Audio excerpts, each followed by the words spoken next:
એના ઉપર ભૈયા તમને જે પણ એમનું પાસે આજ દિન સુધીનું 2004થી એમની આ જર્ની સ્ટાર્ટ થયેલી છે. 2004થી એમને આ મધ્યસ્થ દર્શનનું ની અંદર પોતાની જે સમજણ પડી એ રીતનું એમને જ્ઞાન અર્જિત કર્યું છે. એમનો તમને પરિચય અહીં સંક્ષિપ્તમાં છે, જરા લખી દઉં, બોલી દઉં છું.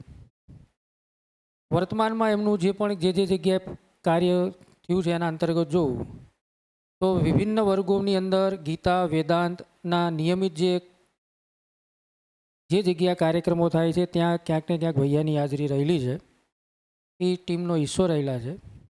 સ્કૂલ અને વિશ્વવિદ્યાલયમાં એટલે કે આવી આપણા જેવી સ્કૂલ અને વિશ્વવિદ્યાલય એટલે કે યુનિવર્સિટી અને કોલેજ, યુનિવર્સિટી અને કોલેજોમાં પણ મૂલ્ય આધારિત શિક્ષણ અને મૂલ્ય આધારિત શિક્ષણ અંતર્ગત એનું પાઠ્યક્રમ, એનો અભ્યાસક્રમ કેવું હોવું જોઈએ, એનું ફંડામેન્ટલ કેવું હોવું જોઈએ, એના ઉપર પણ ભૈયા પોતાના જે પણ એમને જ્ઞાન છે એના ઉપર નાની મોટી એક સૂઝબૂઝ એમની સમજ, પોતાનો વિચાર રજૂ કરતા હોય છે.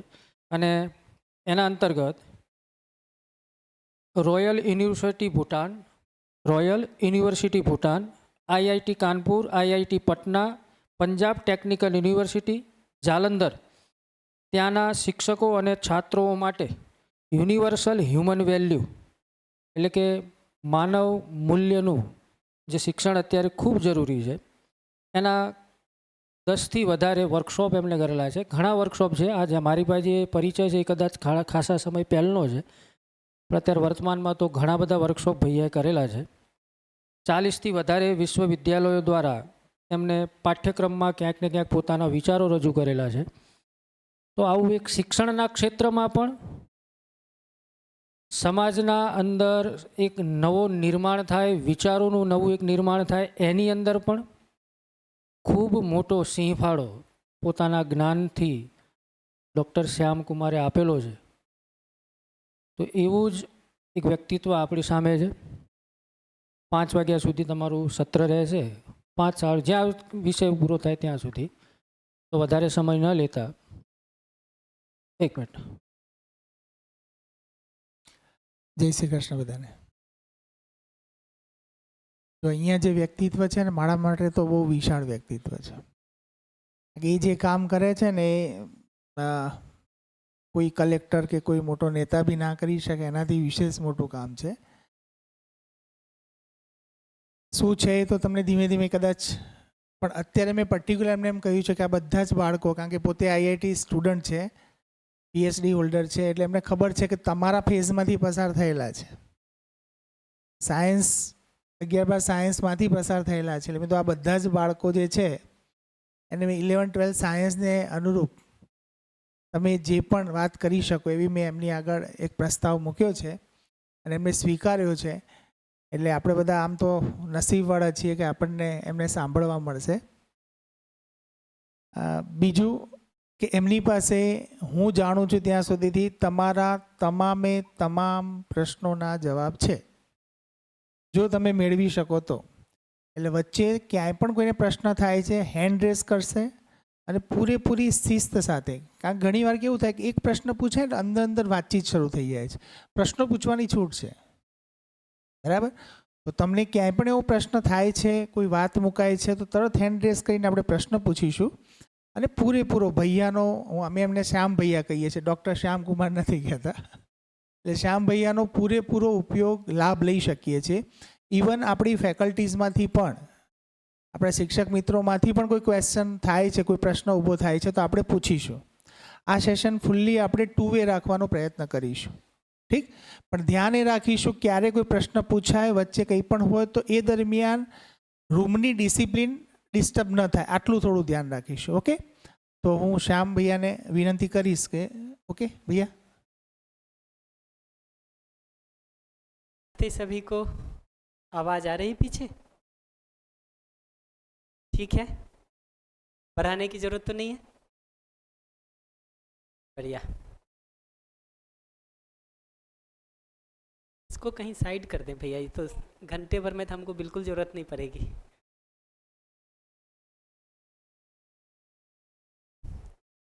आप सभी को हमारा नमस्ते.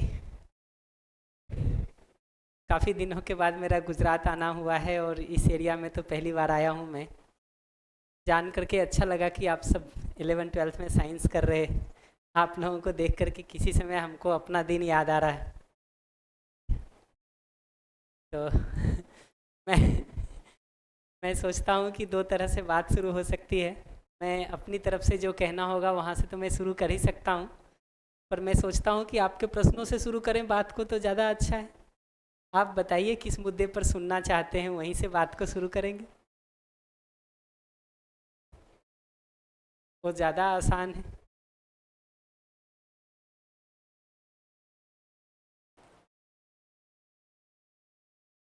मेरा बच्चों के साथ काम का एक जो स्टैंडर्ड एक्सपीरियंस रहा है ना, वो यही रहा है कि जब प्रश्न पूछने की बात होती है ना, तो हमसे प्रश्न पूछने के बदले आपस में बात करना शुरू कर देते हैं।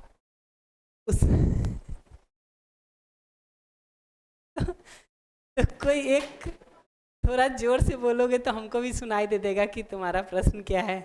आपस में बात करोगे तब तो कुछ भी नहीं सुनाई देगा हमको। तो बताओ, अगर तुम्हारे प्रश्न है तो हम पहले वहाँ से बात करेंगे। आप लोगों का कोई मुद्दा हो जिस पर आपको लगता है कि इस पर बात हो तो ज़्यादा अच्छा रहेगा, आराम से बताइए, मैं सुनना चाहूँगा, क्योंकि मैं उससे शुरू करना ज़्यादा पसंद करूँगा।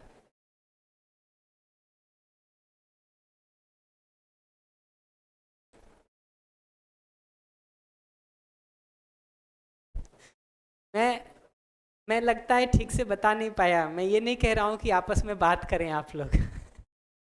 आपको ऐसा सुनाई दे रहा है क्या मेरे कहने से?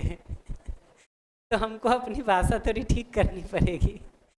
मैं तो ये कह रहा हूँ कि जिस मुद्दे पर आप चाहते हैं कि बात हो, वो टॉपिक खड़े होके हमको बता देंगे तो मैं उस पर रिस्पॉन्ड कर दूंगा आपको।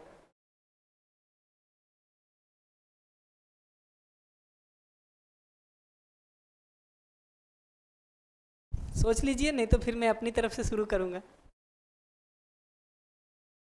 मैं ही शुरू करूँ?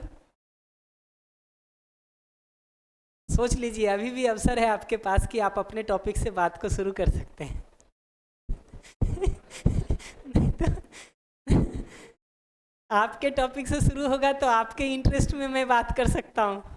हमारे टॉपिक से शुरू होगा तो फिर मेरे इंटरेस्ट में आपको अपना इंटरेस्ट ढूंढना पड़ेगा कि नहीं?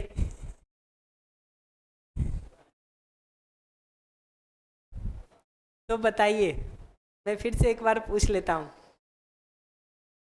अगर आपका कोई नीचे ऊपर, अगर आपका कोई प्रश्न है तो हम पहले उसको रिस्पॉन्ड करना चाहेंगे।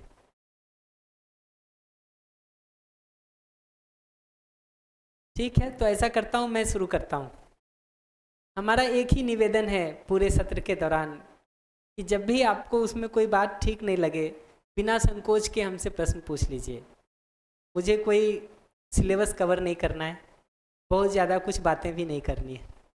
मैं तो बहुत सामान्य सी बातों से चर्चा को शुरू करता हूँ और धीरे धीरे हम उसको आगे विस्तार करेंगे।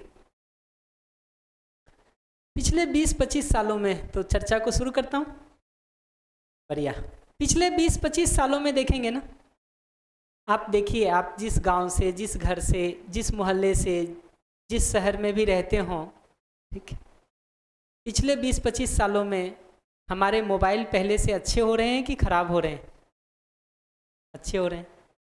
सड़कें पहले से बढ़िया बन रही हैं, खराब हो रही हैं? खराब हो रही। कहाँ कहाँ पे खराब हो गई जहाँ पहले अच्छी थी?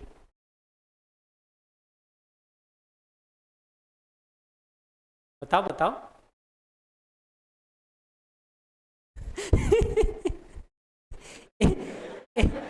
एक एक उत्तर देके थोड़ी चलेगा, उसको तो आगे बताना पड़ेगा ना।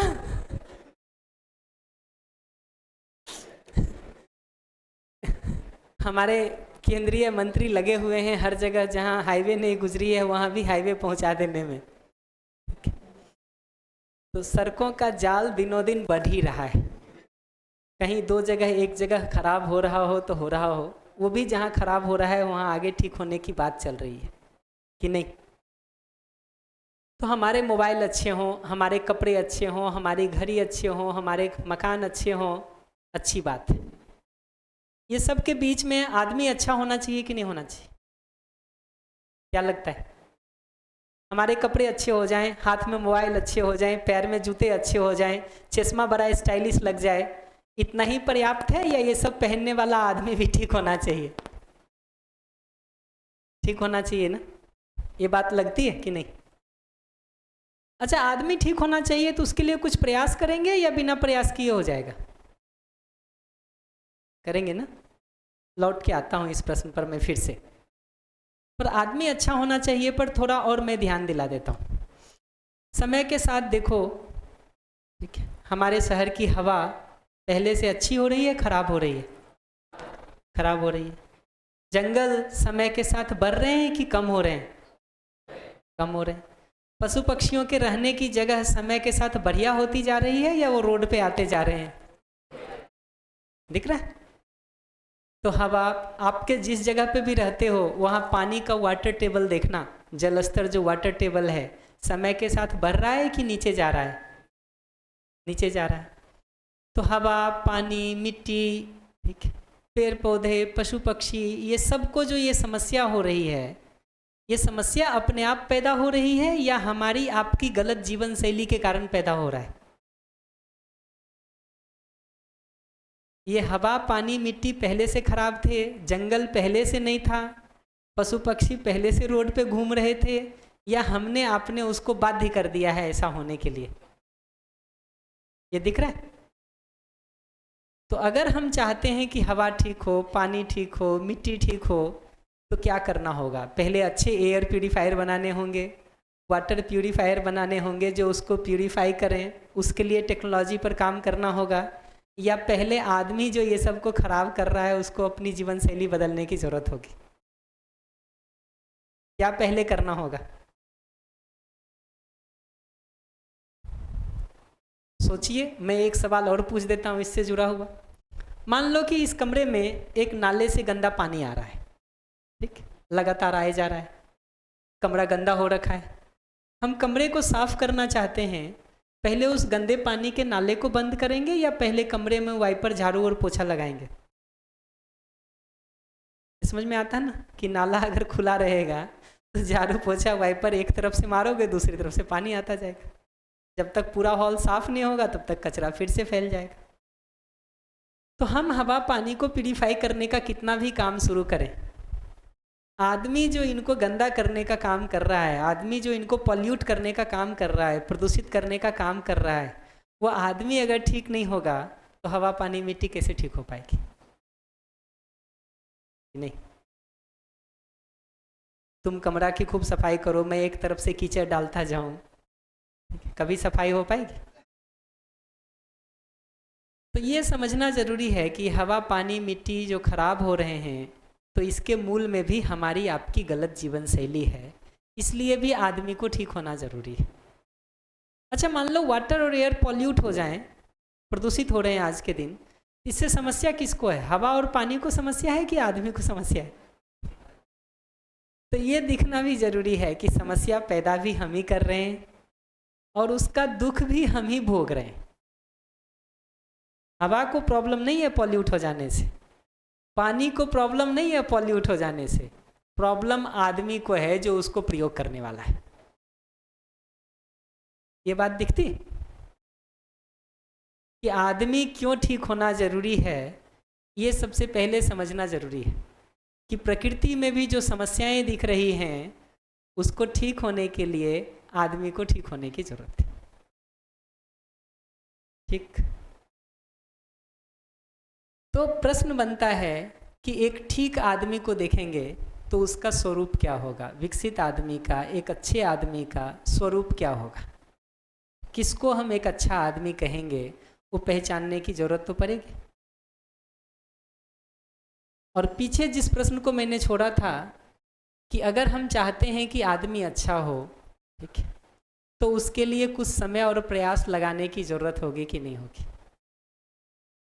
आपको बचपन से मैथ्स नहीं पढ़ाया जाए, साइंस नहीं पढ़ाया जाए, इंग्लिश नहीं पढ़ाया जाए, न घर में पढ़ाएं न स्कूल में पढ़ाएं, और जब आपकी उम्र 15 साल की हो जाए तो आपको 10th बोर्ड के एग्ज़ाम में बैठा दें, पास करेंगे कि फेल करेंगे?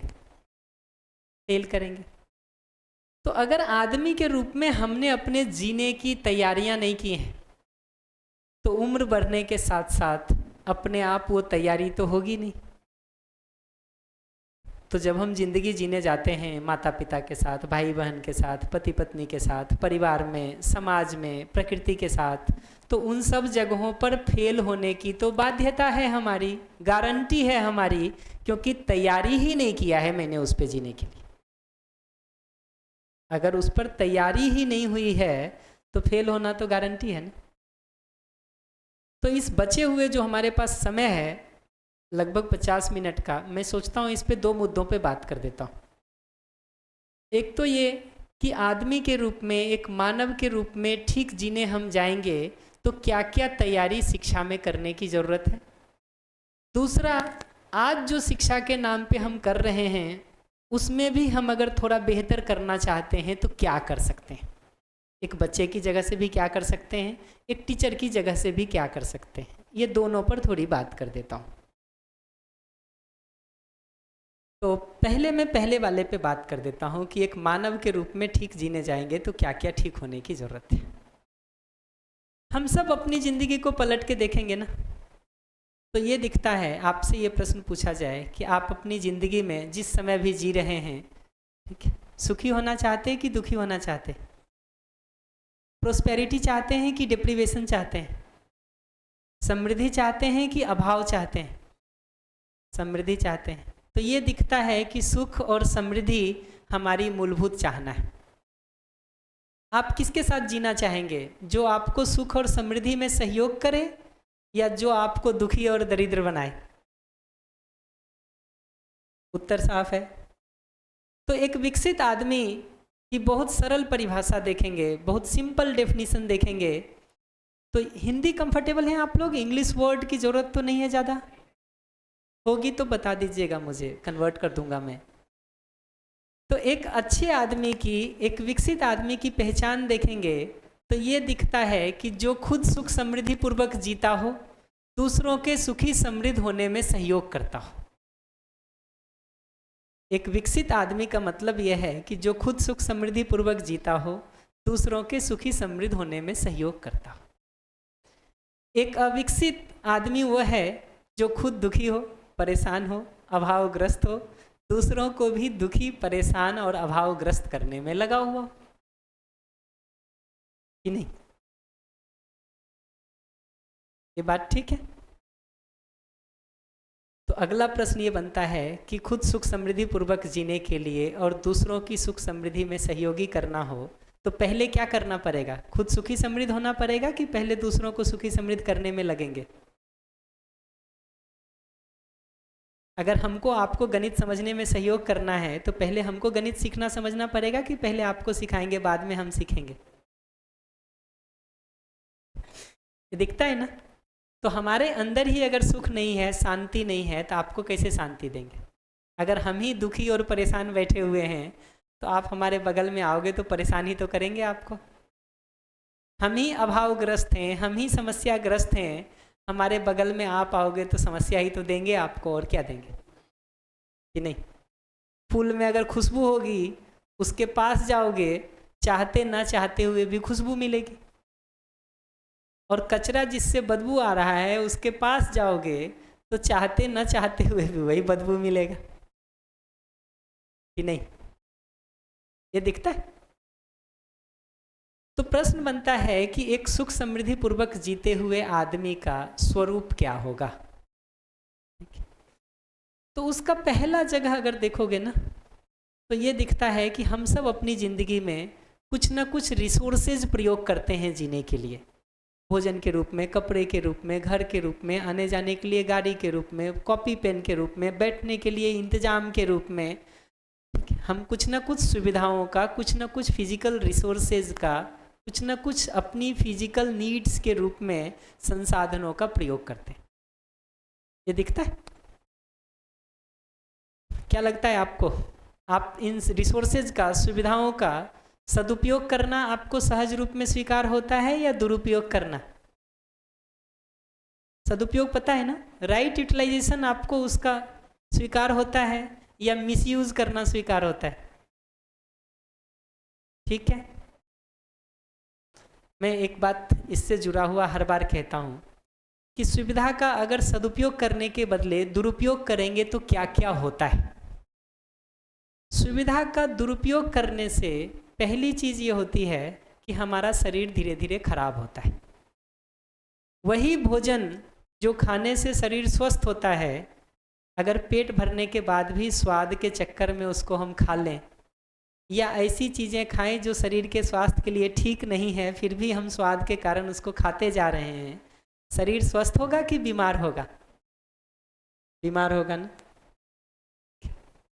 उसी मोबाइल का प्रयोग कुछ अच्छा पढ़ने देखने के लिए भी हो सकता है। उसी मोबाइल को अपने आँख से लगा के 6 घंटे रोज गेम खेलें, आँखें ठीक रहेगी कि खराब होगी? ये दिखता है। तो सुविधा का सदुपयोग करते हैं तो पहला पहचान है शरीर स्वस्थ होता है। सुविधा का दुरुपयोग करते हैं तो उसकी पहचान ये है कि शरीर बीमार होता है।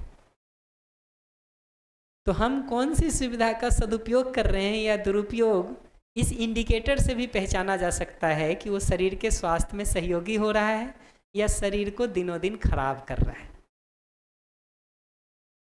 दूसरी बात ये भी पहचानने की ज़रूरत है कि रिसोर्सेज के रूप में सुविधाएं हम जो भी प्रयोग करते हैं, हमको कई बार ऐसा लगता है कि हम पैसे से उसको खरीद करके ले आते हैं तो सुविधाएं मिल जाती हैं। मैं बार बार ये सवाल पूछता रहता हूँ कि दूध पैसे से खरीद के मिल जाता है अमूल डेयरी से, ठीक है, या गाय दूध देती है? गाय दूध नहीं दे, गाय पालने का काम हम नहीं करें, तो अमूल डेयरी से दूध मिलेगा कि नहीं मिलेगा? मिलेगा तो मिलावट वाला मिलेगा, ये पक्का है कि नहीं? हम घर में कुर्सी का प्रयोग करते हैं, सोफा का प्रयोग करते हैं, वो पैसे से आ जाता है या उसके लिए लकड़ी और लोहा नेचर से आता है? क्या होता है? कुर्सी और सोफा घर में पैसे भर से आ जाता है या उसके लिए लकड़ी और लोहा नेचर से लगता है? अगर नेचर में लकड़ी नहीं हो, लोहा नहीं हो, हमारे पास कितना भी पैसा हो, कुर्सी मिलेगी क्या? नहीं मिलेगी ना। तो ये समझना जरूरी है कि पैसे से हम जो भी संसाधन उठा के लाते हैं, मूलतः उसका जो रॉ मटेरियल है वो नेचर से आता है। तो अगर हम सुविधाओं का दुरुपयोग कर रहे हैं तो उसका बोझ नेचर पर पड़ेगा कि नहीं पड़ेगा? हम रोज इस बात के लिए नारा लगाते हैं कि पर्यावरण को स्वस्थ रखना है, ठीक रखना है, सुरक्षित रखना है, ठीक। ये पर्यावरण सुरक्षित एक दिन कैंडल मार्च निकाल देने से, 2-4 स्लोगन बोल देने से, ठीक है, 2-4 किलोमीटर की परेड लगा लेने से, कुछ अच्छे पोस्टर दीवार पे लगा देने से उतने भर से पर्यावरण संरक्षित हो जाएगा, या अपने रोज के जीने में सुविधा का सदुपयोग करेंगे उससे पर्यावरण सुरक्षित होगा? क्या लगता है? इससे होगा? हाँ, क्या कह रहे हो? किससे होगा? सुविधा का सदुपयोग करने से। पक्का? ये दिखना जरूरी है कि सुविधा का सदुपयोग अगर नहीं करोगे ना, और एक दिन सिर्फ कैंडल मार्च निकाले, कुछ पोस्टर निकाले, कुछ नारे लगा दिए, तो वो कैंडल मार्च में जो कैंडल लग गया और तुम्हारे पोस्टर में जो पेपर लग गया ना, पेपर और पेन, वो भी नेचर से आया हुआ है। तो कम से कम उतना सदुपयोग भी नहीं करोगे उसका, तो तुमने मनाया पर्यावरण दिवस और किया क्या? पर्यावरण पर एक एक्स्ट्रा बोझ पैदा कर दिया। तो हम मना नहीं कर रहे ना कैंडल मार्च निकालने से, ना पोस्टर लगाने से, लेकिन हम मुख्य बात ये कह रहे हैं कि सुविधा का सदुपयोग नहीं करेंगे तो वो नेचर के ऊपर बर्डन होने वाला ही है, बोझ होने वाला ही है, ना कि सहयोग होने वाला है। ये समझ में आए? अभी की पूरी पढ़ाई लिखाई में देखो, ठीक है, पढ़ लिख के क्या करना चाहते हो? तुम ही से पूछ लेते हैं। डॉक्टर बनना चाहते हो, और इंजीनियर। और एक दो सिंपल बताओ जी, बताओ बताओ। MBBS डॉक्टर, बढ़िया। हाँ, थोड़ा दो चार इधर से भी सुन लेते जी। बताइए बताइए। इंजीनियर, डॉक्टर, डॉक्टर, बढ़िया।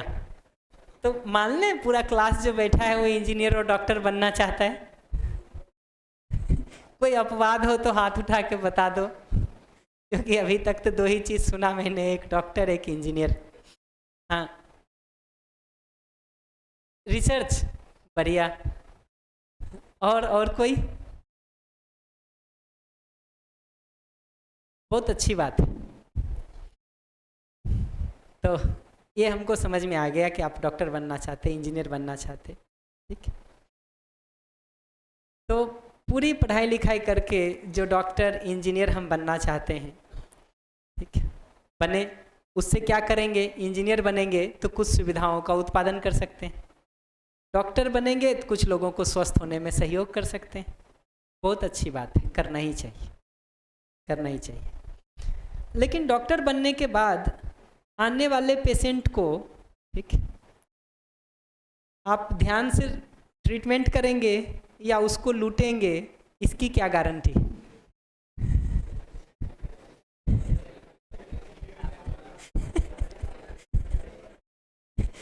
इंजीनियर बनने के बाद आप पुल बनाएंगे, सिविल इंजीनियर हैं आप, पुल बढ़िया बनाएंगे, ठीक, या उसमें मिलावट करके पैसे खाएंगे, ये नहीं करेंगे, ये कैसे इंश्योर होगा?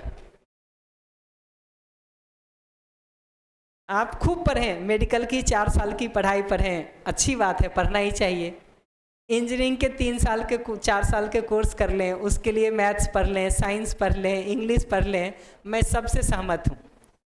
पर अपेक्षा क्या रखी जाए? एक इंजीनियर पुल बनाए तो वो ठीक चले या उसमें मिलावट कर दे जो 5 साल में टूट जाए? क्या ठीक है? लंबे समय तक चले।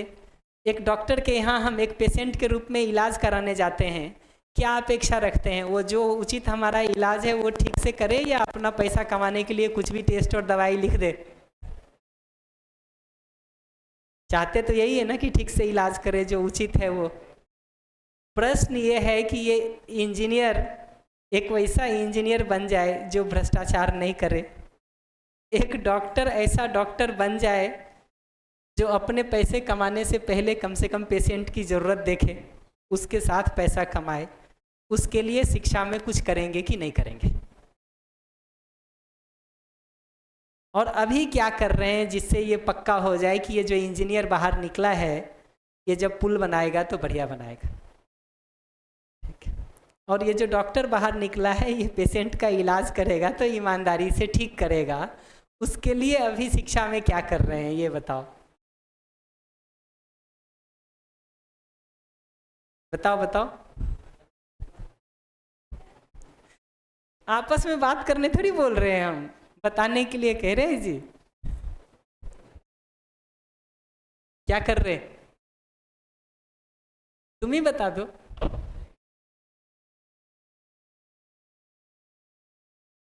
बोलो बोलो।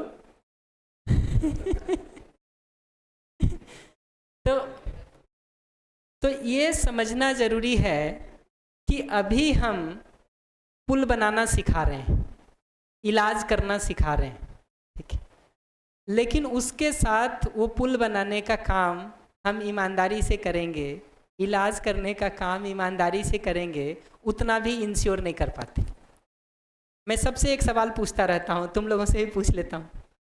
आज के दिन समाज में क्या क्या समस्याएं हैं? दो एक समस्या गिनाओ जो तुम्हारा बस चले तो तुम ठीक करना चाहोगे समाज में।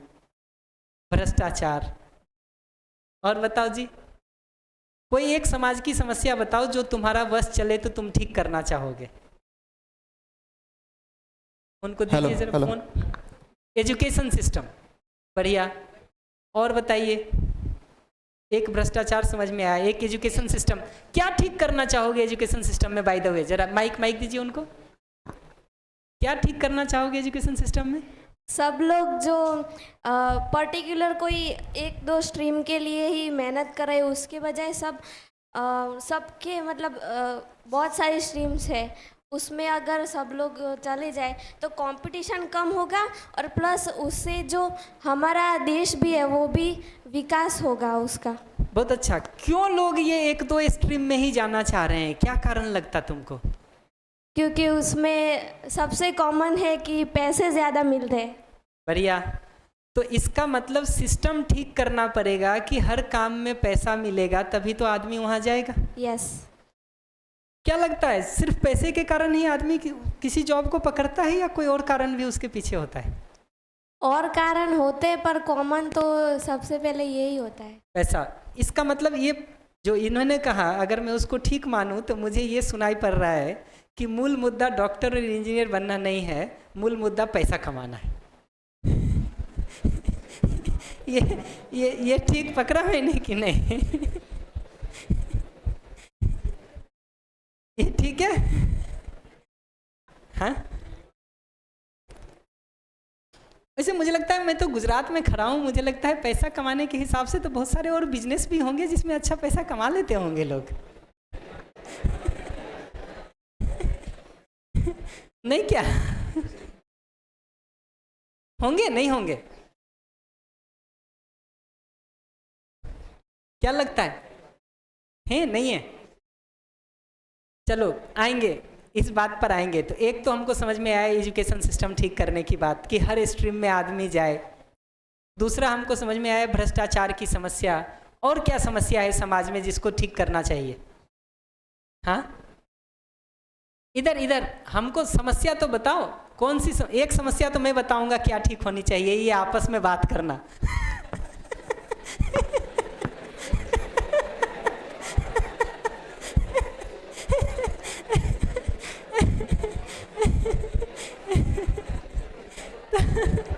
तो एक समस्या तो मेरी तरफ से भी है जो ठीक होनी चाहिए।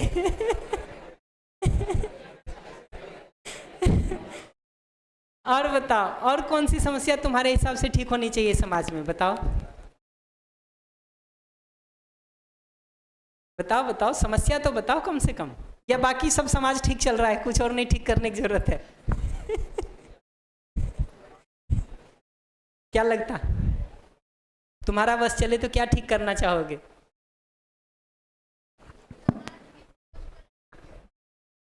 कौन सी सोच? जैसे एक उदाहरण दो। हमें समाज की सोच बदलनी चाहिए। जैसे कि अभी दीदी ने बोला कि पैसों की वजह से 2-3 स्ट्रीम में ही लोग जाते हैं, लेकिन जैसे हम समाज में बात करें कि अगर कोई बताता है कि मेरा बच्चा आर्टिस्ट है या कोई और चीज़ जो उसको पसंद है वो करता है, तो लोग ऐसे बोलते हैं वो है, उसमें तो कुछ कमाता भी नहीं होगा और ऐसे। तो इसकी वजह से कुछ लोग ऐसा होता है कि उनके बच्चों को जो चाहिए वो नहीं दे पाते हैं, तो वो सोच बदलनी है। वही तो, ये सोच बदलने की काम को भी देखेंगे तो कहीं ना कहीं पहचान और सम्मान से जाके जुड़ता है कि हम कुछ काम को वैल्यू देते हैं, कुछ काम को वैल्यू नहीं देते हैं, और ये मानसिकता, ये प्रवृत्ति बदलने की ज़रूरत है। और बताओ, और एक दो समस्या बताओ जो समाज की ठीक करना चाहते हैं। तुम क्या ठीक करना चाहोगे? हाँ, तुम बता दो।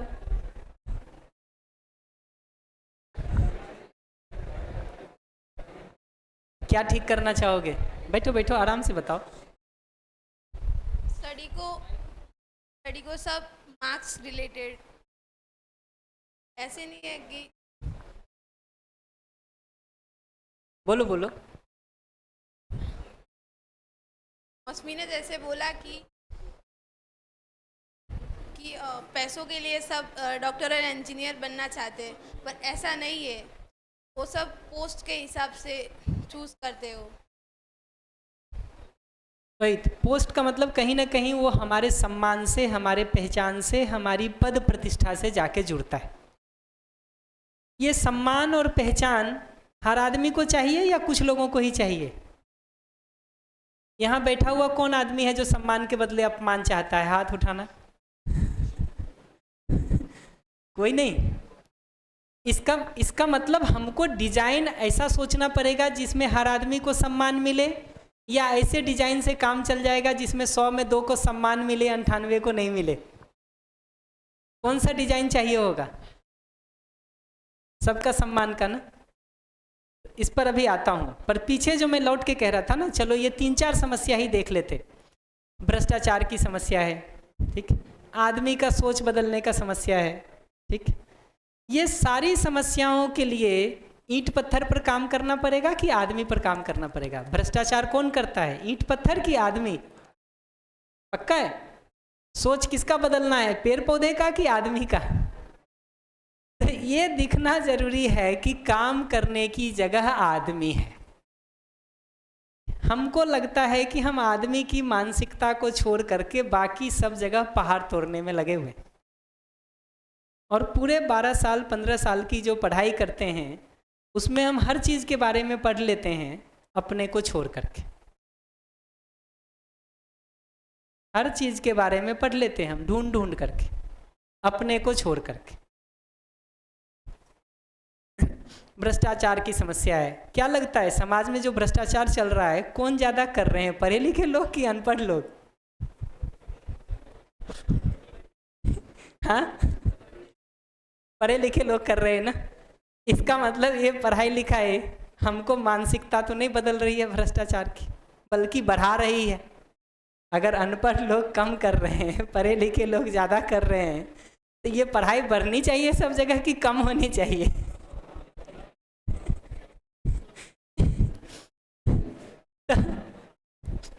तो ये दिखना जरूरी है कि शिक्षा में हम डॉक्टर बनने की शिक्षा तो दे रहे हैं, इंजीनियर बनने की शिक्षा तो दे रहे हैं, सुविधा के उत्पादन की शिक्षा तो दे रहे हैं, सुविधा के सदुपयोग की शिक्षा भी हम नहीं दे पा रहे हैं।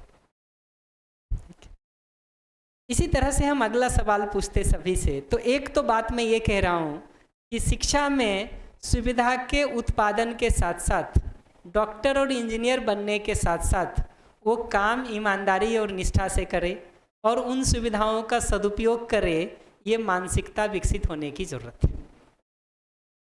और अगर आज का पढ़ा लिखा भी उस भ्रष्टाचार को ज़्यादा कर रहा है तब तो और ज़्यादा ज़रूरत है कि नहीं? इसका एक दूसरा हिस्सा देखोगे ना तो ये समझ में आता है कि हम अपने शरीर को स्वस्थ रखना चाहते हैं कि बीमार रखना चाहते हैं? पक्का? मैं हर बार पूछता रहता हूँ, तुमसे भी पूछ लेता हूँ कि हम क्या चाहते हैं? आज बीमार पड़े, 5 मिनट में एम्बुलेंस आ जाए, 15 मिनट में हॉस्पिटल पहुँच जाए, आधे घंटे के अंदर ऑपरेशन टेबल पर हमारा इलाज हो जाए, 15 दिन वहाँ भर्ती रह के दवा खाएं, घर लौट के 3 महीना फिर दवा खाएं और 6 महीने बाद वापस बीमार होकर उस साइकिल में पड़ते रहें हर बार। हम ये चाहते हैं या हम हमेशा स्वस्थ रहना चाहते हैं? पक्का? स्वस्थ अगर रहना चाहते हैं तो उसके लिए दवाई खाना सुबह शाम जरूरी है या अपना भोजन, अपना रहन सहन, अपना दिनचर्या, अपना जीना व्यवस्थित करने की जरूरत है? ये समझ में आता है? पेट्रोल से चलने वाली कार में अगर केरोसिन ऑयल डालोगे तो कितने दिन चलेगा? इंजन सीज करेगा कि नहीं? जिस खाने के लिए भोजन बना हुआ, शरीर बना हुआ है हमारा, जिस भोजन के लिए, अगर वो नहीं खिला के हम इसमें और दूसरी तीसरी चीज़ें डालते रहेंगे तो शरीर स्वस्थ रहेगा कि बीमार होगा? और ऐसे शरीर को अगर स्वस्थ करना है तो सुबह शाम दवा खिलाने का इंतजाम करेंगे या भोजन, दिनचर्या और जीवन शैली को ठीक करेंगे? तो दूसरा जो शिक्षा में ज़रूरत है ना, वो ये दिखाई देता है कि स्वस्थ रहने की, स्वास्थ्य की शिक्षा की ज़रूरत है। ये पूरी पढ़ाई लिखाई में 10 साल, 12 साल, 15 साल लगाने के बाद जब हम बाहर निकलें तो क्या ठीक है? हमको शरीर को स्वस्थ रखने आना चाहिए कि नहीं आना चाहिए? और दुर्भाग्य की बात यह है कि आज की MBBS की भी सारी पढ़ाई को देखोगे ना, सामान्य पढ़ाई तो छोड़ ही दो, MBBS की पढ़ाई को भी देखोगे तो बीमारियों के इलाज पर तो हम बहुत बात करते हैं, उसके लिए डॉक्टर बैठे हैं, हॉस्पिटल खुल गए हैं, स्पेशलाइजेशन हो गए हैं, ये सब हो गया। स्वस्थ रहने के लिए इन डॉक्टर लोग क्या भागीदारी कर रहे हैं समाज में? कुछ दिखता है? कोई प्रोग्राम दिखता है समाज में जो स्वस्थ रहने के लिए ये एमबीबीएस डॉक्टर्स चला रहे हो कि आदमी बीमार नहीं पड़े? दिखता हो तो हमको भी बताओ। नहीं दिखता ना? पढ़ना लिखना सफल है कि असफल है? ये दिखना जरूरी है कि दूसरा मुद्दा ये है कि इस पूरी और मैं इसका मतलब ये नहीं कह रहा हूँ कि पढ़ाई लिखाई की ज़रूरत नहीं है। मैं इतना ही कह रहा हूँ कि अगर शिक्षा को इस अधूरे ढंग से ही चलाएंगे जहाँ हर आदमी डॉक्टर और इंजीनियर बनने के लिए घूम रहा है, एक बार रुक के ये भी तो देख लो कि समाज में इतने डॉक्टर और इंजीनियर की ज़रूरत है भी कि नहीं। और डॉक्टर और इंजीनियर बन के भी हम समाज को मीनिंगफुली कंट्रीब्यूट करेंगे, वो मानसिकता विकसित करेंगे कि नहीं करेंगे? मुद्दा बीमारी का इलाज होगा हमारे लिए या मुद्दा हर आदमी स्वस्थ रहे, बीमार नहीं पड़े, ये होगा? समझ में आता? शिक्षा का जो तीसरा डायमेंशन है ना, शिक्षा का जो तीसरा डायमेंशन है उस पर भी थोड़ी बात कर देता हूँ। मान लो हमको गर्मी की समस्या होती है, हमने इतना टेक्नोलॉजी लगा लिया है, तो पंखे लगा लिए, कूलर लगा लिए, एसी लगा लिए, गर्मी की प्रॉब्लम दूर हो गई। बैठने की तकलीफ है, हमने कुर्सी खरीद लिया, सोफ़ा खरीद लिया, दरी बिछा लिया, वो प्रॉब्लम दूर हो गई। बढ़िया घर बना लिया, टाइल्स लगा लिया, बैठने की प्रॉब्लम हल हो गई। बढ़िया एसी कमरे में बढ़िया सोफ़ा पर बैठे हुए जिन 4 लोगों के साथ अगर हम बैठे हुए हैं, घर में, ऑफिस में, स्कूल में, अगर एक दूसरे के प्रति ईर्ष्या हो, विरोध हो, मनमुटाव हो, घृणा हो, नफरत हो, तो हम उसी एसी कमरे में सोफे पे बैठ के आराम में रहेंगे कि परेशान रहेंगे? पक्का? एक एसी और लगा देंगे तो ये परेशानी दूर हो जाएगी क्या? सोफा पुराना है, उसको बदल के नया ला देंगे, ये परेशानी दूर हो जाएगी क्या? क्यों नहीं दूर होगी? क्योंकि ये सुविधा से जुड़ी हुई समस्या नहीं है।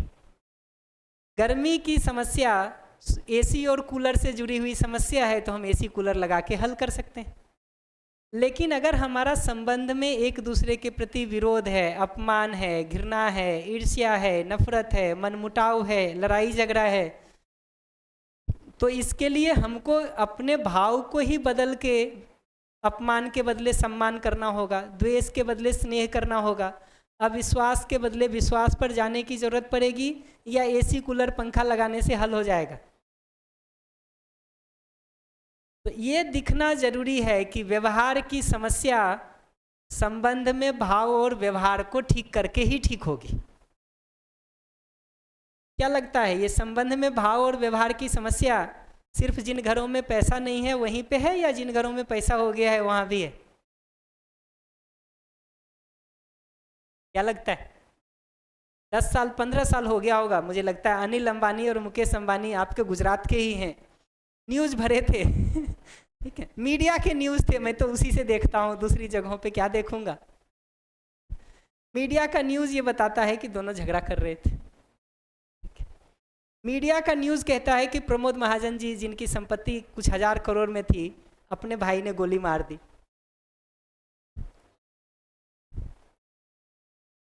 सामान्य अपने घर परिवार के जगहों पर भी देखोगे तो ये दिखाई देगा कि पैसा होने से इतना ही फर्क होता है कि पैसा नहीं रहता ना तो हम ज़मीन पे बैठ के लड़ते हैं, पैसा होता है तो कुर्सी और सोफा लगा के भी लड़ लेते हैं। पैसा नहीं होता है तो हम अपने घर परिवार में ही रह के दुखी होते रहते हैं। पैसा होता है तो बढ़िया शिमला, कुल्लू, मनाली से लेकर के किसी फॉरेन ट्रिप में जाके वहाँ भी झगड़ा कर सकते हैं कि नहीं?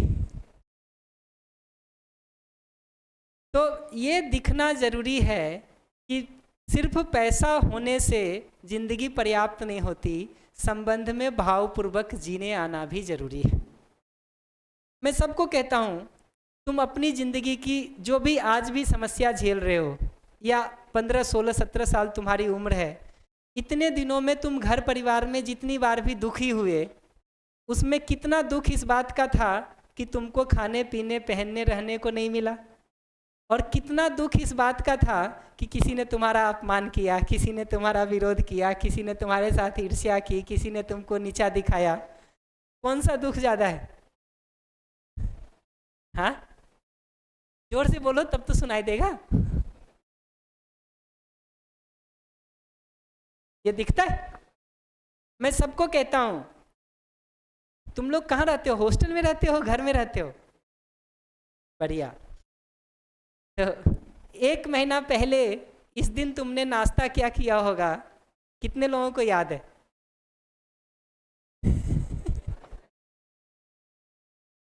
जो नाश्ता नहीं करते ना, जो नाश्ता नहीं करते वो डिनर में सब्जी कौन सी खाए थे, किसने को याद है? आज से 1 महीना पहले इस आपस में बात करके तो कोई निष्कर्ष नहीं निकलेगा। ये भी समझना जरूरी है कि ये जो आपस में बात करने की आदत है ना, इसके ठीक होने के लिए भी आदमी को ठीक होना होगा, या एसी चलाने से ठीक हो जाएगा? जब एसी नहीं होगा स्कूल में ना, तब भी ऐसे ही बात करते होंगे। जब एसी लग गया तब भी ऐसे ही बात कर रहे हैं। 2 एसी और लग जाएगा तब भी यही प्रॉब्लम रहेगी, अगर हम तुम ठीक नहीं होंगे तो, कि नहीं? तो आज से 1 महीना पहले हमने खाना क्या खाया है हमको नहीं याद होगा। आज से 1 महीना पहले इस दिन हमने कपड़े कौन से पहने होंगे हमको नहीं याद होगा, ठीक है? लेकिन किसको याद है कि 1 महीना पहले इस दिन कौन सा कपड़ा पहने थे घर पर? सॉरी, इधर बोलो हमको, तब तो जवाब देंगे। क्या कह रहे हो? जोर से बोलो ना, कोई एक बोलो जोर से, तब तो हम जवाब दे पाएंगे, ऐसे कैसे देंगे? स्कूल में आके तो तुम स्कूल यूनिफॉर्म पहन लोगे, इसलिए मैंने घर का पूछा। ये जो पहला ही सवाल मैंने पूछा ना, कितने लोग हॉस्टल में हो, इसीलिए पूछा कि हॉस्टल की मेनू से तो तुम बता सकते हो कि ट्यूसडे और वेडनेसडे को क्या खाते थे। तो ये दिखता है कि 1 महीना पहले हमने घर पे कपड़े क्या पहने ये नहीं याद है, खाना क्या खाया वो नहीं याद है। लेकिन साल भर पहले भी किसी ने अपमान किया हो, 2 साल पहले भी किसी ने विरोध किया हो, नीचा दिखाया हो, घृणा किया हो, नफरत किया हो, वो याद रहता है कि नहीं याद रहता है याद कि नहीं है? अच्छा, झगड़ा हो जाए ये किसी से, ठीक है, तुम बात करना बंद कर दो उससे, ठीक है? झगड़ा हो जाए, बात करना बंद कर दो। बात करना बंद करने के बावजूद भी जब वो बच्चा या वो आदमी सामने से गुजरता है, उसको देख के मन में सारी बात याद आनी शुरू हो जाती कि नहीं होती है? मन में वो सारी पुरानी फिर से अपमान, विरोध और दुख की बातें याद आती हैं। हम आराम में रहते हैं कि परेशान होते हैं? नौकरी लग जाएगी, उससे ये परेशानी दूर हो जाएगी क्या? व्यापार में इंक्रीमेंट मिल जाएगा, उससे ये परेशानी दूर हो जाएगी क्या? कपड़े 2 नए खरीद के ले आएंगे, उससे ये परेशानी दूर हो जाएगी क्या? तो ये दिखना जरूरी है कि संबंध में भाव और व्यवहार की समस्या संबंध में भाव और व्यवहार को ठीक करके ही होगी, पैसा सुविधा से नहीं होगा। इसका मतलब मैं ये नहीं कह रहा हूँ कि पैसा और सुविधा नहीं कमाया जाए। मैं सिर्फ इतना कह रहा हूँ कि चलने के लिए अगर 2 पैर चाहिए तो दोनों पैर बराबर और संतुलित होने की ज़रूरत है, या एक पैर 6 फीट का हो जाए और एक पैर 1 फीट का रहे तो चलेगा? मुंह के बल गिरेंगे ना जी? एक पैर 6 फीट का हो, एक पैर 1 फीट का हो, मुंह के बल गिरेंगे कि नहीं गिरेंगे?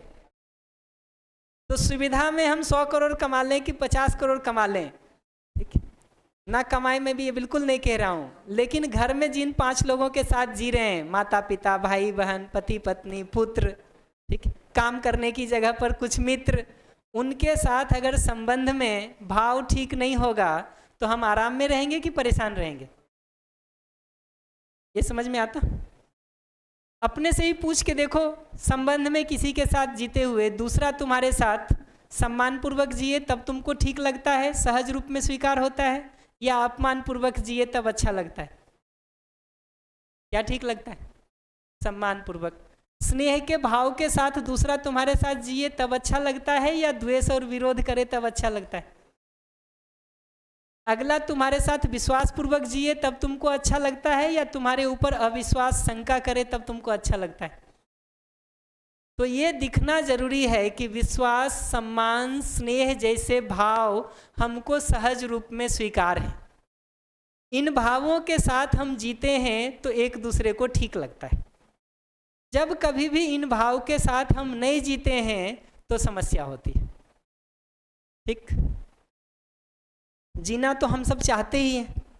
इसके आगे एक मुद्दा देखोगे तो मुझे अपनी तरफ से और कहना है, फिर मैं लौट के दूसरे भाग पर आऊँगा कि संबंध में एक लड़का और एक लड़की जब शादी करते पति पत्नी के रूप में जीने के लिए, तो किस लिए करते हैं कि दुख कम है ज़िंदगी में, एक दूसरे का मिल के दुख और बढ़ाएंगे इसलिए शादी करते हैं, या ठीक जीना है इसलिए करते हैं?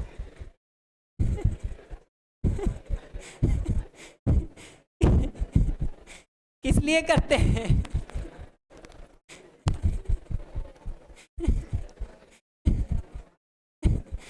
ये दिखता है ना, अपेक्षा तो यही होती है ना कि जिंदगी बेहतर जिएंगे कि नहीं। ये ठीक है? ठीक।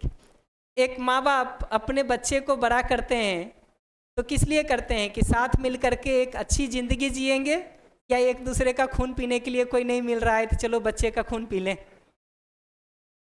ज़िंदगी तो बेहतर ही जीना चाहते हैं ना। कौन माँ बाप है जो अपने बच्चे को ठीक से पालना नहीं चाहते? कोई नहीं मिलेगा।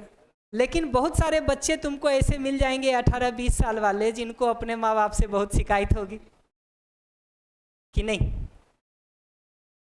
ये समझ में आता कि एक भी माँ बाप अपने बच्चे को खराब करना नहीं चाहते, लेकिन बहुत सारे बच्चे 17, 18, 15, 12, 20 साल के मिल जाएंगे जिनको अपने माँ बाप से एक लंबी लिस्ट होगी शिकायत की।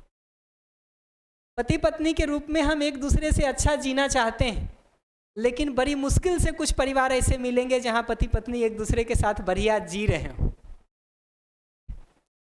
हर रोज़ जब हमारा किसी से झगड़ा होता है ना, हम यही सोचते हैं कि यार चलो भूलो इसको, आगे बढ़ो, किसी तरह पैचअप करो, आगे बढ़ो। सुबह का शाम नहीं होता है, शाम की सुबह नहीं होती है, फिर कोई ना कोई ऐसी बात हो जाती है जिसको लेके हमारा मन खराब हो जाता है। तो ये दिखना जरूरी है कि संबंध पूर्वक जीने की चाहना तो हम सबकी है, लेकिन संबंध में व्यवस्थित होकर के जिया कैसे जाए इस बात की समझ नहीं होने से गलती या तो हमारी तरफ से शुरू होती है या अगले की तरफ से शुरू होती है। तो में किसी की तरफ से शुरू हो, मल्टीप्लाई करने के लिए हम बैठे ही रहते हैं। तुम अगर कोई भी जवाब हमको ऐसा देते हो जो हमको खराब लगता है, तो हम अभ्यस्त हो गए हैं उस ईंट का जवाब इतने बड़े पत्थर से देने से कि तुमको ये भी याद रहे कि किससे तुम पहला ले लिए थे पंगा। तो ये दिखना जरूरी है कि संबंध पूर्वक जीने की चाहना होने के बावजूद भी, संबंध पूर्वक जीने की अगर हमको समझ नहीं है, अगर हमको उसकी समझ नहीं है, वैसा जीने की योग्यता नहीं है, तो गलती दो में से किसी एक तरफ से शुरू होती है। बढ़ाने के लिए हम दोनों ही बैठे होते हैं। तो तुम माचिस लगाते हो तो हम उस पर पेट्रोल डाल देते हैं, हम माचिस लगाते हैं तो तुम उस पर पेट्रोल डाल देते हो। थोड़ी देर के बाद वो आग इतनी बढ़ी हुई मिलती है कि ढूंढना मुश्किल हो जाता है कि गलती शुरू किसने की थी। कभी भी दो लोगों का झगड़ा हो रहा हो ना, बच्चे से लेके बड़े तक, दोनों को अलग अलग बुला के पूछो गलती किसकी थी, क्या बताता है? सामने वाले की। ठीक है, क्यों बताता है ऐसा? क्योंकि हमारा ध्यान अपने जीने पर नहीं होता है कि हम कैसा जी रहे हैं, सामने वाले पर हमारा पूरे समय ध्यान बना रहता है कि सामने वाला कैसा जी रहा है। तो हम इस बात के लिए पूरे समय सजग रहते हैं कि तुम मेरे साथ जो जी रहे हो, तुम्हारी भाषा से, तुम्हारे एक्सप्रेशन से, तुम्हारी शैली से, तुम्हारे फेशियल एक्सप्रेशन से, तुम्हारे टोन से, तुम्हारे लहजे से सम्मान आ रहा है कि अपमान, उसको देखने में तो मैं सजग रहता हूँ। स्नेह है कि विरोध, उसको देखने में मैं सजग रहता हूँ। तो हमको तुम्हारा पता चलता है, तुमको मेरा पता चलता है, अपना अपना दोनों को नहीं पता चलता है, दोनों को नहीं पता चलता है। क्यों? क्योंकि ध्यान का हिस्सा ही पूरे समय हम बाहर बना रखे हैं, अपनी तरफ उसको हम मोड़ते ही नहीं हैं। अपनी तरफ मोड़ते नहीं हैं इसलिए अपना कुछ दिखाई नहीं देता है। अच्छा, समस्या अगर तुम में दिख रही है हमको, तो ठीक करने का प्रोग्राम भी किसका बनाएंगे हम? तुम्हारा ही तो बनाएंगे। मोबाइल खराब दिख रहा है ठीक मोबाइल करेंगे कि टीवी करेंगे? मोबाइल करेंगे ना। तो अगर समस्या हमको तुम्हारी दिख रही है तो हम तुम्हारे ठीक करने का प्रोग्राम बनाते हैं, तुमको हमारी समस्या दिख रही है तो तुम हमको ठीक करने का प्रोग्राम बनाते हो। किसी भी घर में देखो, बच्चे के पास एक लिस्ट है पेरेंट्स को क्या करना चाहिए, पेरेंट्स के पास एक लंबी लिस्ट है कि बच्चे को क्या करना चाहिए, टीचर के पास एक लिस्ट है पेरेंट्स बच्चों को क्या करना चाहिए, बच्चों के पास भी एक बड़ी लिस्ट है कि टीचर को क्या करना चाहिए, बोले चाहे ना बोले, ठीक है कि नहीं? तो इसका कारण क्या है? इसका कारण यह है कि हम सभी पूरे समय ध्यान को बाहर दूसरे के ऊपर बना के रखें। मैं हर बार ये बात कहता हूं कि दूसरे पर अगर ध्यान को बना के रखोगे ना, तो एक तो दूसरा सुनने की जगह पे नहीं रहता, क्योंकि वो आपको ध्यान दिलाना चाह रहा है, हम आपको ध्यान दिलाना चाहते हैं, आप हमको ध्यान दिलाना चाह रहे हैं, ठीक। दूसरा, अगर वो ध्यान देके ठीक हो भी लेगा तो अगला ही तो ठीक होगा, हमारा क्या होगा? हम तो वहीं के वहीं खड़े रहेंगे, फिर दूसरे के जाके धक्का मारेंगे, तीसरे को जाके धक्का मारेंगे, चौथे को जाके धक्का मारेंगे, हमारा तो एक्सीडेंट होता ही रहेगा ना जी। चीजें कैसे ठीक होगी? दूसरों को सुधारने से या पहले खुद ठीक होने से? पक्का? खुद ठीक होने के लिए ध्यान का एक हिस्सा अपनी ओर मुड़ने की तो जरूरत है कि ठीक क्या करना है पहले वो तो पहचाने। अगर हमने अपने को ठीक मान लिया है, तुमको ठीक करने का प्रोग्राम बना रहे हैं, तुमने अपने को ठीक मान लिया है, हमको ठीक करने का प्रोग्राम बना रहे हो, पूरी जिंदगी में भी कुछ ठीक होगा क्या? ठीक कहाँ से होना शुरू होता है? हम अपनी तरफ ध्यान को मोड़ के देखें कि क्या चीज़ हम और बेहतर कर सकते हैं, तो हम अपने को ठीक कर सकते हैं। आप क्या बेहतर कर सकते हो उसको सोचना शुरू करोगे तो आप अपने को ठीक करने का काम कर सकते हो। जैसे एक क्लास चल रहा ना, अगर मैं ये देखूं कि मुझे क्या और बेहतर कर सकता हूं, ठीक है, इस क्लास के अच्छा चलने में, ठीक है, तुम अगर अपने में देखो कि तुम इस क्लास में व्यवस्था को बनाए रखने के लिए क्या कंट्रीब्यूट कर सकते हो, उससे क्लास ठीक चलेगा। या मैं तुमको कहूँ कि तुमको बैठने की तमीज़ नहीं है और तुम हमको कहो कि सर आप इंटरेस्टिंग पढ़ाते नहीं हैं, इससे ठीक होगा? इससे ठीक होगा? हम अपने हिस्से, अपनी भागीदारी को देख करके कंट्रीब्यूट करेंगे, उससे परिवार, समाज और क्लास ठीक होगा, या एक दूसरे के ऊपर आरोप प्रत्यारोप करने से ठीक होगा? ये दिखता है ना, दिखना जरूरी है। तो आखिरी बात मैं ये कह रहा था कि संबंध पूर्वक जीने की चाहना तो हम सबकी है, लेकिन अगर संबंध को हम ठीक ठीक समझेंगे नहीं, वैसा जीने की योग्यता नहीं विकसित करेंगे, तो हम चाह करके भी बेहतर नहीं जी पाएंगे। इसलिए हमको आपको समझना भी जरूरी है, समझना भी जरूरी है। बिना समझे हम 10 तरह की गलतियां करेंगे। गणित के नियम अगर हमने नहीं समझे हैं तो गणित में गलतियां होंगी कि नहीं होंगी?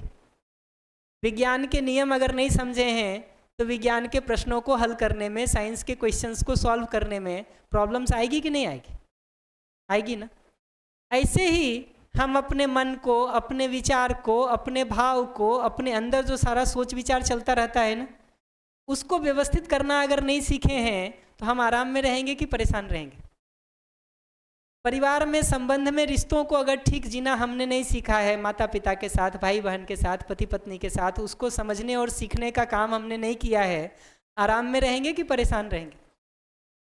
समाज में व्यवस्था कैसे हो सकती है उसको समझने का और उसमें भागीदारी का अगर हमने कोई सिद्धांत नहीं समझा है तो समाज ठीक होगा कि परेशान रहेगा?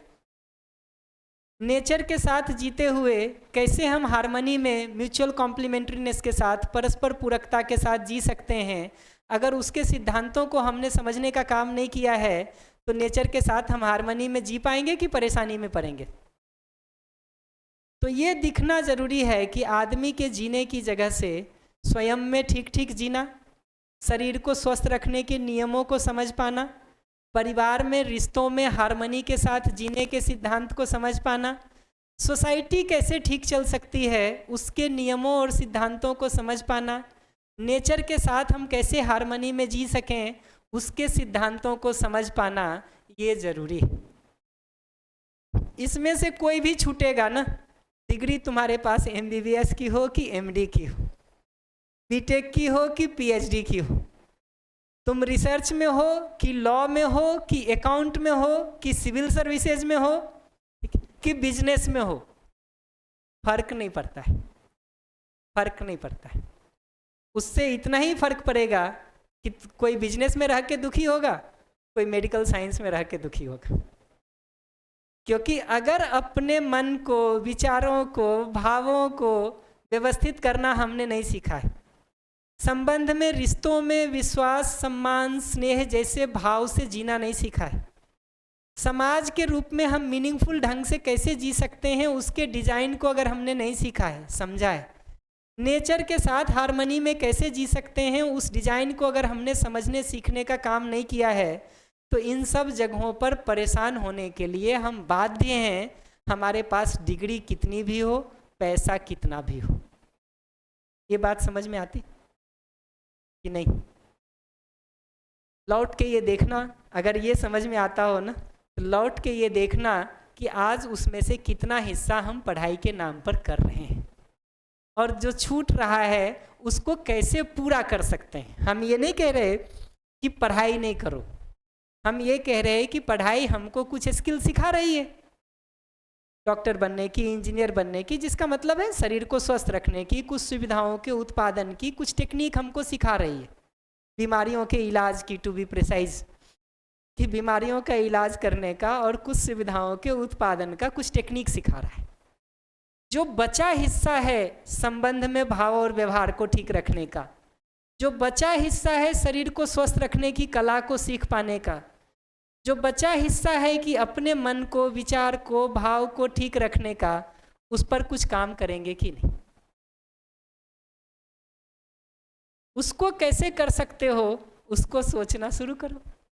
सोचोगे तो कुछ ना कुछ उपाय तुम लोग निकाल ही लोगे, ऐसा मैं मान के चलता हूँ। जरूरत लगती है इसकी कि नहीं? अपने को ठीक ठीक समझ करके हम अपने मन को, विचारों को, भावों को व्यवस्थित रख सकें, संबंध में विश्वास, सम्मान, स्नेह, प्रेम जैसे भावों के साथ माता पिता, भाई बहन, पति पत्नी, टीचर्स, मित्र, ये सब के साथ जी सकें। समाज में एक शिक्षा की, स्वास्थ्य की बेहतर व्यवस्था हो जहां हर आदमी अभय के साथ जी सके। घर से बाहर निकलते हैं तो हम क्या चाहते हैं? भय में रहें कि अभय में रहें? क्या चाहते?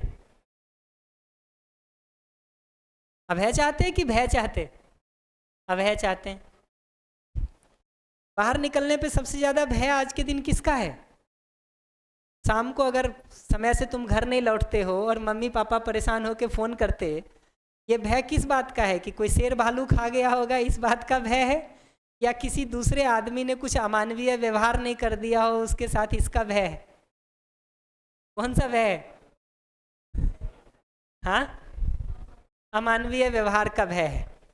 तो ये दिखना जरूरी है कि अमानवीय व्यवहार अगर दूर होना है तो उसके लिए मानव को मानवीय व्यवहार सीखने की जरूरत है, या नौकरी बड़ी लग जाने से ठीक हो जाएगा, डिग्री बड़ा ले लेने से ठीक हो जाएगा? ये समझ में आता? तो क्या कर सकते हो इसके लिए, उसको सोचना शुरू करो। एक आखिरी बात जो मैं इस संदर्भ में कहूँगा ना, वो ये कि नौकरी करो, पैसे कमाओ, बहुत अच्छी बात है, लेकिन एक सवाल और अपने से पूछो कि कितना पैसा हो जाने से जिंदगी संतुष्ट हो जाएगी? एक सिंपल सवाल अपने से ये पूछना जरूर शुरू करो कि कितने लाख साल की नौकरी हमारी लग जाए तो हमको लगेगा जिंदगी सफल हो गई। मैं आईआईटी जैसे जगहों का तो बता सकता हूँ तुमको, अपने समय का बता रहा हूँ, 2007 का, अब तो और सीन बदल गया। हमारी 25 लाख साल की नौकरी लग जाए, हम बहुत खुश होते, लोगों को पार्टियाँ देते, खूब एंजॉय करते, ठीक। लेकिन जिस दिन अगर 2 दिन बाद दूसरे की नौकरी 30 लाख की लग जाए तो हमको लगता है हमारी 25 लाख की नौकरी बेकार चली गई, हमारी 25 लाख की नौकरी बेकार चली गई। तो हमको किसी जगह पर रुक के ये देखने की ज़रूरत है कि क्या इस सुविधा और पैसे की ज़रूरत को भी हम दूसरे की तुलना में रिलेटिव ढंग से पहचानने का काम करेंगे या एब्सोल्यूट ढंग से अपनी ज़रूरतों को पहचान के पूरा करने का काम करेंगे? ये अंतर समझ में आता? हम अपने शरीर को स्वस्थ रखने की दृष्टि से कपड़े को पहचानेंगे या तुमसे बेहतर कपड़ा हमारा होना चाहिए, ये गोल बनाएंगे? क्या गोल होना ठीक है? हमारा कपड़ा हमारे शरीर को स्वस्थ रखने के लिए पर्याप्त हो, ये गोल ठीक है, या तुमसे बेहतर हो, ये गोल ठीक है? बताओ बताओ, बोलो बोलो, सुनाई तो दे हमको।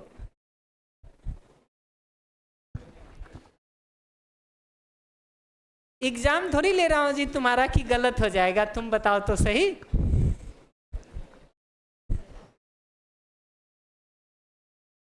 क्या ठीक है?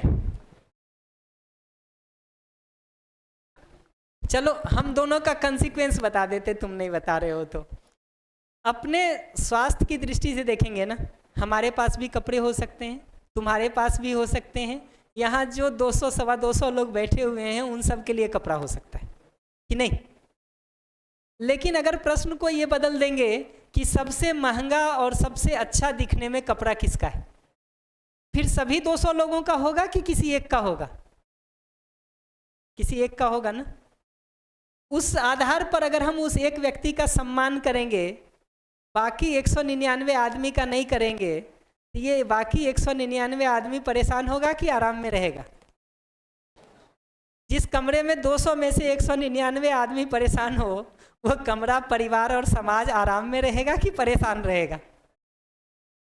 ये दिखना जरूरी है, ये दिखना जरूरी है। अच्छा, अगर मैंने गोल बना लिया जिंदगी में कि तुमको पीछे छोड़ के आगे बढ़ना है, तुम हमको अपने संबंधी के रूप में दिखोगे कि विरोधी के रूप में दिखोगे? तुमको विरोधी के रूप में देखेंगे तो हमारा खून जलेगा कि आराम में रहेंगे? हम क्या चाहते हैं, एक दूसरे के साथ संबंध पूर्वक जीना कि विरोध पूर्वक जीना? तो अपनी ही इच्छा के खिलाफ काम अगर हम करना शुरू करेंगे तो हमको दुखी करने के लिए कोई दूसरा नहीं चाहिए, हम अकेले ही पर्याप्त हैं।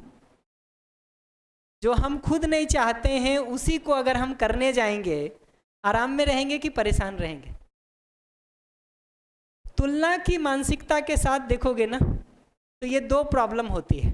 हर आदमी हमको विरोधी के रूप में दिखाई देता है, ठीक है? उस आधार पर अगर हम सम्मान और अपमान करने जाते हैं तो ज़्यादातर लोग अपने को परेशान महसूस करते हैं। अच्छा, मैं अगर मान लो ये गोल बना लूँ अपना कि इस पार्टी का सबसे एक्सक्लूसिव बढ़िया ड्रेस हमारा होना चाहिए, पहली प्रॉब्लम क्या होती है पता है? घर में रखे हुए सारे ड्रेस बेकार लगने लगते हैं। होता है? सुविधा की आवश्यकता या अभाव वहीं से शुरू हो जाता है, वहीं से शुरू हो जाता है कि जैसे ही तुलना की मानसिकता में हम गए, ठीक है, अभाव से हम ग्रस्त हो जाते हैं। अब हम पहचान ही नहीं सकते हैं कि हमारी ज़रूरत क्या है। हमको लगता है थोड़ा और कमा लेंगे तो ज़रूरत हल हो जाएगी। 1 लाख का 10 लाख कमा लो, 10 लाख का 10 करोड़ कमा लो, तुलना की मानसिकता होगी तो 10 करोड़ होने के बावजूद भी 15 करोड़ वाले को देख के परेशान हो गई। 100 करोड़ भी कमा लोगे और तुलना की ये मानसिकता है दूसरों से आगे बढ़ने की या दूसरों को पीछे छोड़ देने की, टू बी प्रेसाइज प्रवृत्ति है, 100 करोड़ कमाने के बावजूद भी 150 करोड़ वाले को देख के समस्या होगी। तो मैं ये नहीं कह रहा हूँ कि 100 करोड़ ना कमाओ, 50 करोड़ ना कमाओ, 10 करोड़ ना कमाओ। मैं सिर्फ ये कह रहा हूँ कि दूसरों से कंपैरिजन के माइंडसेट से अगर चलेंगे हम, ठीक है, और उनको पीछे छोड़ने के माइंडसेट से चलेंगे तो कभी भी हम अपनी सुविधा की ज़रूरत को भी तय नहीं कर पाएंगे। तय नहीं कर पाएंगे कि कर पाएंगे? अगर हम ये गोल बनाएं कि यहाँ बैठे 200 लोगों में से सबसे अच्छा कपड़ा हमारा होना चाहिए, तो अब मेरा कपड़ा कैसा होगा इसको मैं तय करूँगा या तुम 200 लोगों को देख के तय होगा? देख के तय होगा ना।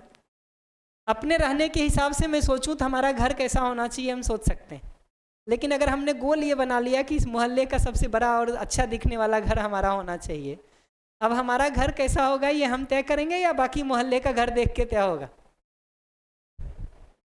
ये समझ में आता है? ये सिंपल सी बात को समझ लेंगे ना हम, तो हम इस तुलना की मानसिकता से बाहर निकल करके एब्सोल्यूट टर्म में जीने के काम को कर सकते हैं। और वो नहीं करेंगे तो जिंदगी में कितना भी हम आगे बढ़ जाएं सुविधा और पैसा कमाने में, अपने से आगे वाले को देख करके इन्फीरियरिटी कॉम्प्लेक्स आएगा, हीन भावना आएगी। अपने से कम वाले को देख करके सुपीरियरिटी कॉम्प्लेक्स आता है, अहंकार आता है। और ये दोनों ही हालत में हम नॉर्मल स्टेट में नहीं रह पाते। अहंकार हो हमारे अंदर, सुपीरियरिटी कॉम्प्लेक्स हो, तब भी हम तुम्हारे साथ ठीक से नहीं जी पाते हैं। इन्फीरियरिटी कॉम्प्लेक्स हो हमारे अंदर, हीन भावना हो, तब भी हम तुम्हारे साथ ठीक से नहीं जी पाते। ये दिखता है? ये समझ में आता है? विचार करना इस पर। मैं 3-4 मिनट और ले लूं, चलेगा? अभी की पढ़ाई के संदर्भ में भी मुझे 2-3 बातें कहनी है जो मैं कह के क्लोज करता हूं। अभी भी हमको लगता है कि ये प्रतिस्पर्धा का, कंपटीशन का युग है, तो दूसरों को पीछे छोड़ के आगे तो बढ़ना पड़ेगा हमको। ठीक है, मैं सबसे 2-3 सवाल पूछता रहता हूं, तुमसे भी पूछूंगा। किसी भी कंपटीशन में अगर हम एक्सेल भी करना चाहते हैं तो उसमें सिर्फ दूसरों का हिसाब लगाना, उसको पीछे छोड़ना, ये मूल मुद्दा है, या कंसेप्ट को हम ठीक ठीक समझेंगे तो हमारा सिलेक्शन हो ही जाएगा, ये मूल मुद्दा है। ये समझ में आता है कि कंसेप्ट को समझना और उसके आधार पर क्वेश्चंस को सॉल्व करना, ये हमारा प्राइम मुद्दा है, ना कि दूसरे को पीछे छोड़ देना हमारा प्राइम मुद्दा है। अगर कंसेप्ट्स को ठीक ठीक समझ करके क्वेश्चंस को तुम सॉल्व कर पा रहे हो, सिलेक्शन तुम्हारा हो जाएगा कि नहीं? कंसेप्ट्स को ठीक ठीक समझने और क्वेश्चंस को ठीक ठीक सॉल्व करने के लिए अगर हम मित्रों के साथ जी रहे हैं तो हमारा 3 डिजाइन हो सकता है। एक ये कि जो हमको ठीक ठीक समझ में आता है तुमको समझने में सहयोग कर दें, तुमको जो आता है तुम हमको सहयोग कर दो, एक डिजाइन ये है। दूसरा डिजाइन ये है कि जो हमको आता है वो तुमको ना बताएं, जो तुमको आता है वो हमको ना बताओ। एक तीसरा डिजाइन है कि जो हमको आता है वो तुमको गलत बता के मिसगाइड कर दें, और जो तुमको आता है वो हमको गलत बता के मिसगाइड कर दो। किसमें हम दोनों के समझने का काम बेहतर होगा? किसमें बेहतर होगा? समझ में आता है नहीं? ये पूरे ग्रुप में सबके साथ तुम इस काम को ना भी कर सको, कम से कम 5-10 मित्र तो ऐसे ढूंढो जिसके साथ इस संबंध को जी सको कि जो उसको आता है वो तुमको समझने में सहयोग कर दे, जो तुमको आता है वो अगले को समझने में सहयोग कर दो, कि नहीं? ये समझ में आया क्या कह रहा हूं मैं? किसी को नहीं समझ में आया हो तो बता दो। तो एक इसकी जरूरत है। दूसरी अगर किसी चीज की जरूरत है ना, तो वो ये है कि तुम जितने घंटे भी पढ़ाई करते हो, चाहे क्लास में चाहे घर पर, तुम्हारा अगर कंसंट्रेशन नहीं है, एकाग्रता नहीं है, ध्यान स्थिर नहीं है, तुम्हारा उतना घंटा पढ़ना व्यर्थ है, व्यर्थ है, यूजलेस है।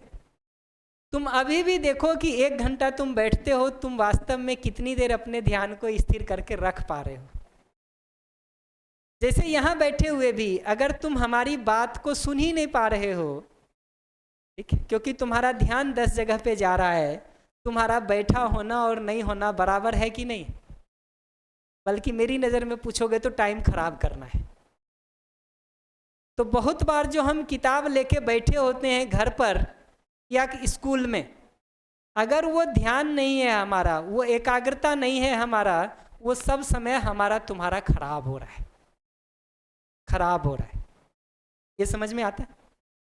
जितनी देर भी पढ़ो, दिन भर में 8-10 घंटे भी अगर स्कूल सहित भी पढ़ाई कर ले रहे हो, एकाग्रता बढ़ाओ। अभी अगर मैं जनरल देखूं ना, तो मुझे नहीं लगता कि 1 घंटे में 10 मिनट भी तुम्हारा कंसंट्रेशन ठीक रहता होगा। 10 मिनट में बहुत ज़्यादा कह रहा हूँ, हिसाब लगा के देखना, कभी हिसाब लगा के देखना कि उस 1 घंटे में 10 मिनट भी तुम्हारा कंसंट्रेशन प्रॉपर रहता है या उस बीच में 20 और चीज़ें मन में याद आती हैं। और अगर 20 और चीज़ें मन में याद आ रही हैं तो ना सुनना ठीक से होगा, ना समझना ठीक से होगा, ना क्वेश्चन सॉल्व करना ठीक से होगा। इस एकाग्रता को क्लासरूम में भी और घर पर भी जितना बेहतर कर सकते हो करने की ज़रूरत है। और इस एकाग्रता को बेहतर करने का एक सिंपल प्रश्न है, सिंपल टूल है जो यूज़ करना चाहिए। अपने से पूछना चाहिए कि इस समय हमारी ज़िंदगी में सबसे महत्वपूर्ण काम क्या है जिसको मैं कर सकता हूँ। अगर अपनी ज़िंदगी के लिए इससे बेहतर कुछ काम दिख रहा है तो वही कर लो। अगर लग रहा है कि नहीं ये उससे ज़्यादा बेहतर काम है तो लग के यही कर लो। मैं कहता हूँ अभी के बच्चों का सबसे बड़ा दुर्भाग्य ये है कि जब क्लासरूम में बैठे होते हैं ना तो खेल का मैदान और मूवी याद आता है। जब खेल के मैदान और मूवी देख रहे होते हैं ना तो एग्ज़ाम और पढ़ाई का टेंशन होता रहता है। तो दोनों जगह परेशान रहते बेचारे। क्लासरूम में बैठे हैं तो मूवी और खेल को याद करके परेशान है, मूवी देखने भी गए हैं तो वहाँ अगले दिन के होमवर्क और पढ़ाई को लेके परेशान है। हमको ये समझना ज़रूरी है कि जब जहाँ हैं हम तब वहाँ की एकाग्रता को अगर बढ़ाने का काम नहीं करेंगे तो दोनों जगह समय खराब हो रहा है। मूवी देखने में भी समय खराब हो रहा अगर परेशान हो रहे हैं तो, और क्लासरूम में भी समय खराब हो रहा अगर मूवी और खेल का मैदान याद आ रहा है तो। ये समझ में आता? और उसके लिए बार बार अपने से सवाल पूछना चाहिए कि वास्तव में इस समय मेरे लिए क्या महत्वपूर्ण काम है, इससे ज़्यादा बेहतर कुछ है क्या जो मैं कर रहा हूँ। गोल में तो बता दिए, डॉक्टर बनना गोल है, इंजीनियर बनना गोल है, सुन भी लिया मैंने। रुक के ये भी तो देखना पड़ेगा कि जो काम हम कर रहे हैं वो हमको डॉक्टर और इंजीनियर बनने की तरफ ले जा रहा है कि उल्टे डायरेक्शन में ले जा रहा है। ये हिसाब भी तो लगाओगे कि नहीं लगाओगे। क्लासरूम में बैठ के अगर टीचर की बात को ठीक से सुनने के काम को भी नहीं कर रहे हो तो तुम डॉक्टर और इंजीनियर बनने की तरफ जा रहे हो कि उसके विपरीत डायरेक्शन में जा रहे हो। अगर घर में किताब खोल के सिर्फ इसलिए बैठे हो कि मम्मी पापा का प्रेशर है तो तुम वो किताब खोल करके भी डॉक्टर इंजीनियर बनने की तरफ जा रहे हो कि अपना समय खराब कर रहे हो। अपनी जिंदगी का गोल ढूंढना जरूरी है। धक्का मार विधि से चलोगे तो कहीं नहीं पहुंचोगे, क्योंकि फिर कोई तुमको धक्का लगा रहा है, तुम ही उसको विपरीत में धक्का देने का कोशिश कर रहे हो, तो चलोगे कैसे। अपनी जिंदगी का गोल पहचानना जरूरी है। अपने से ये सवाल बार बार पूछना जरूरी है कि 5 साल बाद 10 साल बाद हम अपने को ज़िंदगी में कहाँ देखना चाहते हैं, और उसको बैक कैलकुलेट करके ये प्रश्न पूछना जरूरी है कि 5 साल बाद अगर मैं डॉक्टर के रूप में अपने को देखना चाहता हूँ, 10 साल बाद इंजीनियर के रूप में देखना चाहता हूँ, तो आज के दिन उसके लिए क्या करना है हमको, वो मैं कर रहा हूँ कि नहीं कर रहा हूँ, कर रही हूँ कि नहीं कर रही हूँ। ये सवाल अपने से पूछने की ज़रूरत है। क्या लगता है सिर्फ ये विशफुल थिंकिंग कि हम डॉक्टर बन जाएं, इंजीनियर बन जाएं, सीए बन जाएं, पायलट बन जाएं, अच्छा बिजनेस एम्पायर खड़ा हो जाए, ये विशफुल थिंकिंग भर से वो काम हो जाएगा, या उसके लिए कोई प्लानिंग होनी चाहिए, कोई प्रोग्राम होना चाहिए, और उसके एग्जीक्यूशन के लिए आज क्या करना है वो करना ज़रूरी है। मैं सोचूं कि मैं दिल्ली पहुंच जाऊं, यहाँ बैठे हुए सोचते रहने से कि दिल्ली पहुंच जाऊंगा, उसी से दिल्ली पहुंचूंगा, या कोई ट्रेन में रिजर्वेशन लेने की, फ़्लाइट का टिकट लेने की, वहाँ जाने की और उसमें बैठने की ज़रूरत पड़ेगी। ये समझ में आता है? तो वो पहचानना ज़रूरी है। गोल के लिए अपना गोल पहचानना ज़रूरी है। ये माँ बाप ने भेज दिया स्कूल पढ़ने के लिए, इसलिए कॉपी किताब उठा के आ गए, ये पढ़ने का डिज़ाइन नहीं होता। इस डिज़ाइन से तो पूरी ज़िंदगी नहीं पढ़ पाओगे। या टीचर ने होमवर्क दे दिया है और उस दबाव से हमको पढ़ना है, पूरी ज़िंदगी नहीं पढ़ पाओगे।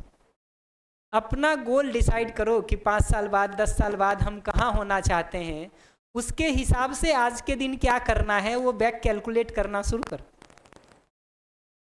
और देखो कि वास्तव में इस समय तुम अपने गोल की तरफ जाने वाला काम कर रहे हो या गोल के अपोजिट साइड में जाने वाला काम कर रहे हो। ये हिसाब लगाना शुरू करो, हिसाब लगाना शुरू करो। ये समझ में आया क्या कह रहा हूँ मैं?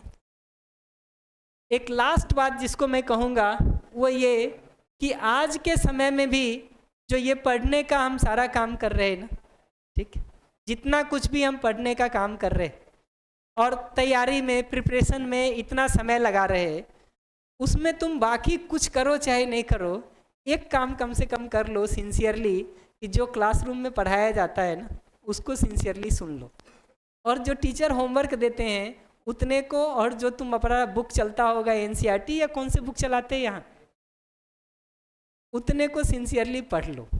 किसी एक बुक को ठीक से पढ़ने के बाद समय बचे तो और बुक्स को और मटेरियल्स को पढ़ने का काम करो।